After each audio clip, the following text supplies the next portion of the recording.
நன்றி உணர்ச்சி. ஒரு கதை.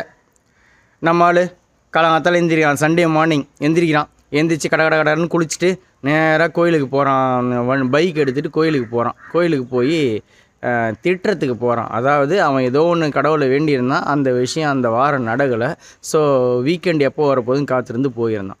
போய் நிற்கிறான். திடீர்னு கடவுள் அவர் முன்னாடி தோன்றிட்டார். இவன் திட்டுறதுக்கு வந்திருக்கான்னு தெரியுதுல்ல. தோன்றிட்டு, என்னப்பா காலங்காத்தால் எந்திரிச்சேன்னு உனக்கு தலைவலி, கால் வலி, வயிற்று வலி எந்த வலியும் இல்லைல்ல? ஓகே.